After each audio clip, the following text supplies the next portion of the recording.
Hello friends, welcome to exam alert YouTube channel. Exam alert YouTube চ্যানেলে সকলকে স্বাগত জানাই।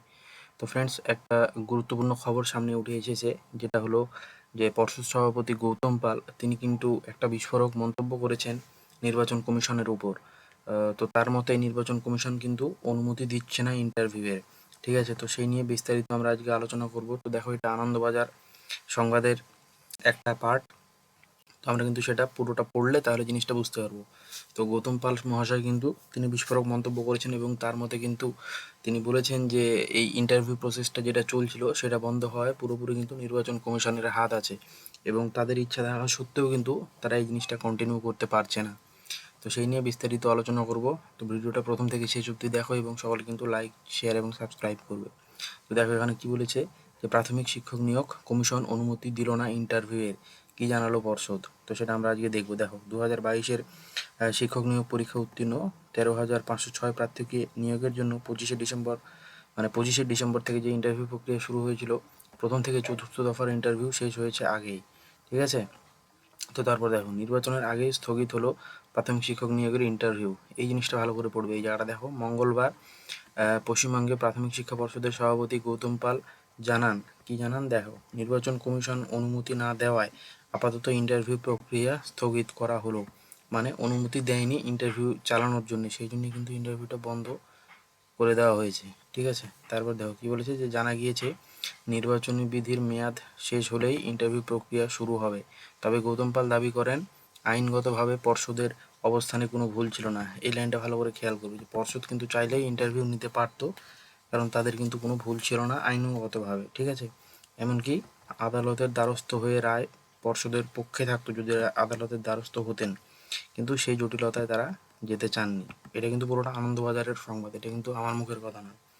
ঠিক আছে, তারপর দেখো বলেছে কি, পর্ষদ সূত্রে খবর, প্রাথমিক শিক্ষক নিয়োগ পরীক্ষায় উত্তীর্ণ 13,506 প্রার্থীকে নিয়োগের জন্য যে ডিসেম্বর থেকে ইন্টারভিউ শুরু হয়েছিল, প্রথম থেকে চতুর্থ দফার ইন্টারভিউ শেষ হয়ে গিয়েছে। গত 27শে ফেব্রুয়ারি পর্ষদ বিজ্ঞপ্তি দিয়েছিল পঞ্চম থেকে দশম দফায় সমস্ত জেলাগুলো দিয়ে দিয়েছিল। কিন্তু ষষ্ঠ পর্যায়ে গত 23শে মার্চ পুরুলিয়া জেলার জন্য ইন্টারভিউ শুরু হয়। ততদিন নির্বাচনের দিনক্ষণ ঘোষণা হয়ে গিয়েছিল। ঠিক আছে, এবার দশম পর্যায়ের ইন্টারভিউ আগামী 29শে মে স্থির করা হয়েছিল। বোঝা গেল, এটা আমাদের আগের যেটা নিউজ। কিন্তু গত 1 এপ্রিল জারি করে ইন্টারভিউ প্রক্রিয়া স্থগিত করে দেয় পর্ষদ। কেন? কারণ নির্বাচন কমিশনের অর্ডারে। ঠিক আছে, পরের দিন 2 এপ্রিল সাংবাদিক বৈঠকে সভাপতি জানান, গত 27শে মার্চ নির্বাচন কমিশন প্রাথমিকে শিক্ষকের নিয়োগের ইন্টারভিউ সংক্রান্ত বিষয়ে জানতে চেয়ে স্কুল শিক্ষা দপ্তরকে চিঠি পাঠায়। এই লাইনটা ভালো করে পড়বে। এবং 30শে মার্চ সেই চিঠি পৌঁছায় পর্ষদে। সেদিনও বিস্তারিত জানানো হয় পর্ষদের তরফে। তিনি জানিয়েছেন যে ইন্টারভিউ প্রক্রিয়া চলছে, তারা বিজ্ঞপ্তি নির্বাচন ঘোষণার আগেই করে দিয়েছিল, কিন্তু যে মেধা তালিকা প্রকাশ করা হবে তা নির্বাচনের পরেই হবে। এতে নির্বাচনের আদর্শবিধি কিন্তু কোথাও লঙ্ঘিত হচ্ছে না। ফলে ইন্টারভিউ চালিয়ে যাওয়ার অনুমতি তারা চাইছিলেন, কিন্তু সেটা কিন্তু দেওয়া হয়নি। দেখো সূত্রের খবর কি বলছে, স্কুল শিক্ষা দপ্তর কমিশনের সঙ্গে যোগাযোগ শুরু করে, কিন্তু মঙ্গলবার জানা গিয়েছে যে কমিশন আপাতত সেই অনুমোদন দেয়নি। দেখো, কমিশন কিন্তু সেই অনুমোদনটা দেয়নি বলে ইন্টারভিউ আপাতত স্থগিত আছে, এবং সেটা অনির্দিষ্টকালের জন্য কতদিন স্থগিত থাকবে সেটা কিন্তু এখনই বোঝা যাচ্ছে না।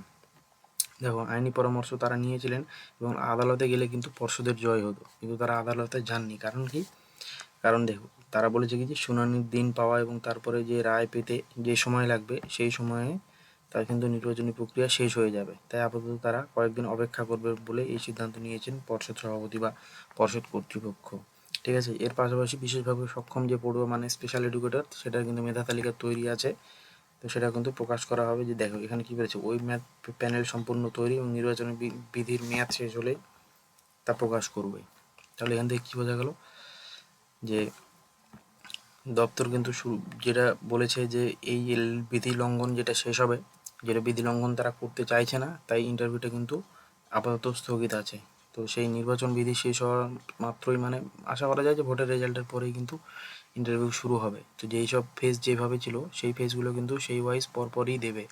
বোঝা গেল? তো তোমরা কিন্তু সকলে চ্যানেলটা সাবস্ক্রাইব করো এবং তোমাদের মূল্যবান মতামত কিন্তু কমেন্ট করে জানাও।